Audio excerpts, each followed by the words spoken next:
रक्षाबंधनाचा सण जरी एका दिवसाचा असला तरी सुद्धा बहीण भावाचं जे नातं आहे हे ऋणानुबंध आहे, हे कायमचे आहे, ते एक दिवसाचे नाही आहेत. त्यामुळे आयुष्यभर बहिणींच्या पाठीशी खंबीर उभं राहणं हे आम्ही आमचं कर्तव्य समजतो आणि म्हणून ते कर्तव्य पार पाडणार. आता मला आमच्या आदितीताई तटकरे सांगत होत्या, प्रचंड असा उत्स्फूर्त असा प्रतिसाद सगळ्या लोकांमध्ये पाहतो आपण.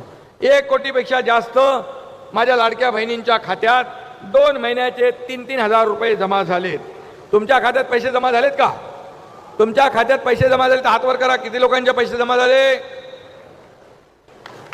अरे वा, भरपूर लोकांच्या खात्यात पैसे जमा झाले. पण काही लोकांचे हात खाली आहेत, त्यांचे देखील खात्यामध्ये पैसे जमा होणार म्हणजे होणार. आणि या महिन्यात मिळाले नाही तर पुढच्या महिन्यामध्ये त्या खात्यात जमा होतील, अशा प्रकारची तजवीज सरकारने केलेला आहे. आणि खऱ्या अर्थाने ही योजना राबवण्यामागचा उद्देश एवढाच होता की सर्वसामान्य माझ्या बहिणी काटकसर करून आपला प्रपंच चालवतात. हा प्रपंच चालवत असताना, हा गाडा चालवत असताना कुटुंबाचा माझ्या बहिणीला कसरत करावी लागते. जसं सरकार चालवताना देखील सगळ्या बाबतीमध्ये सगळ्याचा विचार करून सरकार चालवतो, ती एक प्रकारची कसरत आहे.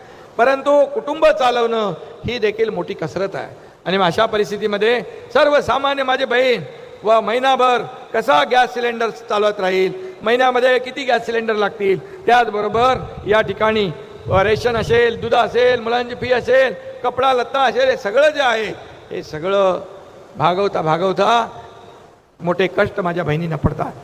मी देखील सर्वसामान्य शेतकऱ्याच्या कुटुंबातून जन्माला आलो आहे. मी सर्वसामान्य परिवारातला एक तुमचा भाऊ आहे.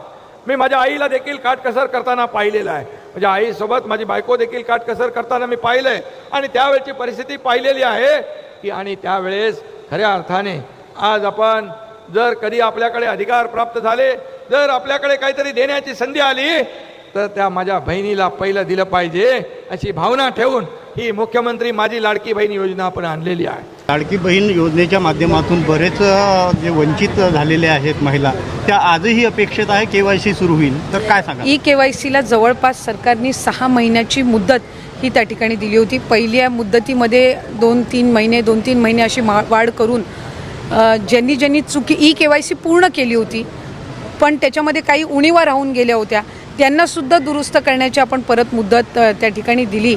आणि त्यानुसार लाडकी बहीण योजना मला आपल्या माध्यमातून सांगायचं आहे की ही यशस्वीरित्या पुढेही राबवली जाणार.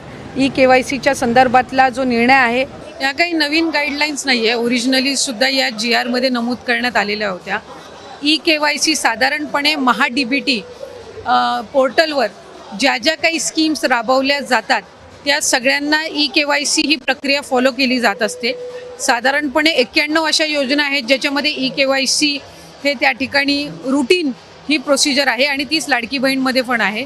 फक्त KYC राबवत असताना आपल्याला UDIचे अधिकृतता घ्यावी लागते, ऑथोरायझेशन घ्यावं लागतं आणि त्याच्यासाठी साधारणपणे 118 बाबींची पूर्तता करावी लागते.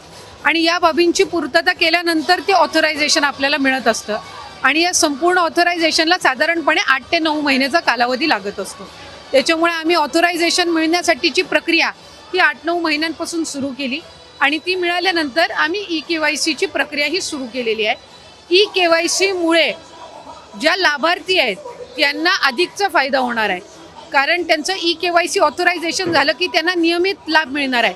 म्हणजे या ज्या तक्रारी आहेत की 1 महिन्याचा लाभ मिळाला, दुसऱ्या महिन्याचा मिळायला विलंब झाला, तिसऱ्या महिन्याचा त्या ठिकाणी थांबला गेला, तर या सगळ्यामध्ये सरळता आणि त्याचबरोबर सुलभता ही त्या निमित्ताने येणार आहे. त्याच्यामुळे या 2-3 महिन्याच्या कालावधीमध्ये जे लाभार्थी आहेत त्यांनी KYC करून घेणं आहे आणि याच्यातून त्यांना फक्त लाडकी बहीण योजनाच नाही तर शासनाच्या वेगवेगळ्या ज्या योजना आहेत ह्याचा सुद्धा पुढच्या कालावधीमध्ये लाभ होण्याच्या दृष्टिकोनातून हे महत्त्वपूर्ण आहे. ही योजना जी आहे ही महिलांमध्ये, लाडक्या बहिणींमध्ये अतिशय लोकप्रिय आहे. महिलांना त्याचा लाभ मिळतोय. कुठेही आम्ही याच्यामध्ये लाडकी बहिणीची संख्या कमी करण्याचा प्रयत्न नाही आहे. मी म्हटल्याप्रमाणे KYCतून महिलांना रेग्युलरली नियमितपणाने लाभ देण्यामध्ये, म्हणजे ज्या लाभार्थी महिला आहेत त्यांना लाभ मिळण्यामध्ये आणखीन सुलभता येणार आहे. आणि या व्यतिरिक्त पुढं सुद्धा शासनाच्या ज्या वेगवेगळ्या योजना निघतील, एकदा त्यांचं KYC झालेलं असेल की पुढच्या काही योजनांसाठी सुद्धा त्यांना ॲडिशनल काही प्रोसिजर्स कराव्या लागणार नाही. बोगस लाभार्थ्यांना शोधण्यासाठी गोल्डन डेटा काहीतरी आणला जाणार आहे, काय नेमकं आहे?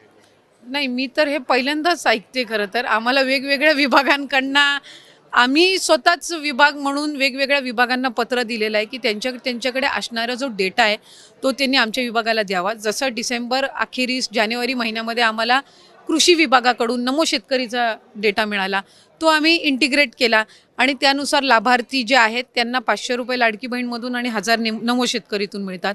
परिवहन विभागाकडून आम्हाला डेटा मिळाला, इन्कम टॅक्सचा डेटा आहे किंवा माहिती व तंत्रज्ञानचा डेटा आहे. हा आम्हीच महिला व बालविकास विभागानेच इतर विभागांकडनं मागितलेला आहे. अन्न व नागरी विभागाकडनं, पुरवठा विभागाकडनं आम्हाला पिवळा आणि केशरी रेशन कार्ड धारकांचा डेटा त्या ठिकाणी मिळाला. कारण एक विभाग म्हणून दुसऱ्या विभागाचा डेटा ॲक्सेस हा कधीही नसतो, तो आपल्याला त्यांच्याकडनं विनंती करून मागवावा लागत असतो आणि त्यानुसार आपल्याला तो इंटिग्रेट करावा लागतो. त्यामुळे त्यानुसार ही संबंध प्रक्रिया ही सुरू आहे. मला आपल्या माध्यमातून आणखीन एक गोष्ट लाडक्या बहिणींच्या आणि राज्याच्या जनतेच्या समोर पण आणायची आहे. लाडकी बहीण योजना आणायच्या आधी जवळपास म्हणजे आत्ता जे काही 2-2.5 कोटी लाभार्थी आहेत याच्यापैकी 50 लाखपेक्षा अधिक लाभार्थी असे होते ज्यांचं आधार कार्ड त्यांच्या बँक अकाउंटला सीडेड नव्हतं.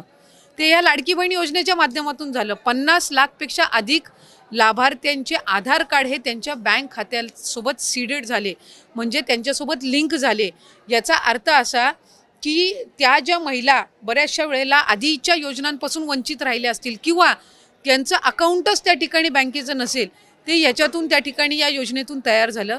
अशा बऱ्याचशा योजना महिला आहेत ज्यांच्या बँकच्या खात्यामध्ये फक्त 50-100 रुपये होते, पण आज दर महिन्याला त्यांच्या बँकच्या खात्यामध्ये या लाडकी बहीण योजनेतून 1500चा लाभ हा वितरित होत असतो. केवायसी बंधनकारक असेल प्रत्येक लाभार्थ्याला?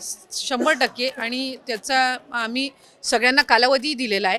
त्याचबरोबर आम्ही पूर्ण त्याच्यामध्ये माहिती दिलेली आहे की ते करत असताना ती प्रक्रिया अतिशय सोप्या पद्धतीनं कशी केली जावी. त्याच्यामध्ये आमच्या स्थानिक पातळीवर जे महिला बालविकास विभागाचे अधिकारी आहेत, अंगणवाडी सेविका, मदतनीस आहेत, इतर विभागांचे महसूल प्रशासनाचे सुद्धा आहेत, त्यांचंही आम्ही त्यामध्ये सहकार्य घेऊ. आणि मी आपल्या माध्यमातून सर्वच लाडक्या बहिणींना आश्वासित करते की लाडकी बहीण योजना अशाच पद्धतीनं सुरू राहणार.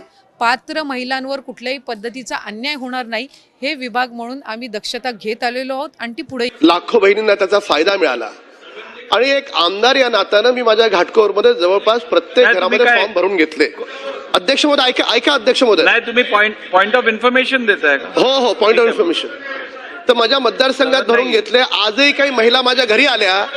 अध्यक्ष महोदय, आजही महिला काही घरी आल्या आणि त्यांचं म्हणणं एवढं आहे की सुरुवातीला 2 महिन्याचे त्याला पैसे आले, काही महिलांना एका महिन्याचे पैसे आले आणि नंतर ते पैसे यायचे बंद झाले. आपण चेक केलं, त्यांचं आधार कार्ड बँकेला लिंक आहे का आहे, पण काही माहितीच मिळत नाहीये. असं सगळ्यांच्या बाबतीत नाहीये, काही महिलांच्या बाबतीत आहे. तर माझी शासनाला विनंती आहे की महाराष्ट्रातल्या सगळ्या महिलांना, लाडक्या बहिणींना हे कळावं की ज्यांच्या अकाउंटमध्ये पैसे येत नाहीयेत तर कुठली तरी अशी वेबसाईट असावी की ज्याच्यावर नाव टाकलं तर तिला पैसे येणार आहेत, न येणार आहेत, न येत आहेत तर काय कारण आहे, तिला तिचं कारण कळलं पाहिजे. कारण ती लाडकी बहीण आजही आशेवर आहे की मला 2 महिन्याचे पैसे मिळाले, पुढचे पैसे मला मिळणार की नाही मिळणार. सरकारला निर्देश द्यावेत की सरकारनं अशा स्वरूपाची वेबसाईट सुरू करावी आणि विरोधी पक्षाला बोलण्याचा काही अधिकार नाही. तुम्ही त्या लाडक्या बहिणीला खडकू दिला नाहीत, आम्ही दिलेत पैसे आम्ही, आणि ज्या बहिणींना मिळत नाहीत त्या बहिणींना सुद्धा आम्ही देऊ. आणि सन्माननीय आदित्य ठाकरे साहेब, तुम्हाला तर जराही नाही, महापालिका लुटून खाल्लीत तुम्ही. त्या संदर्भातला अध्यक्ष महोदय उत्तर देऊ दे. जर लक्ष वेधून घेतलेलं आहे तर त्या संदर्भातलं उत्तर देऊ दे. उत्तरच ऐकून घ्यायचं नसेल तर लक्ष वेधी मांडण्यात कारवाई करायला पाहिजे. आणि कलेक्टर सीओ एक आमदार तक्रार केली नंतर 2 महिनेपर्यंत त्याच्यावर लक्ष देत नाही असेल तर असं कलेक्टर आणि सीओ वर सुद्धा कारवाई करण्यात यावे अशी माझी स्पेसिफिक मागणी आहे.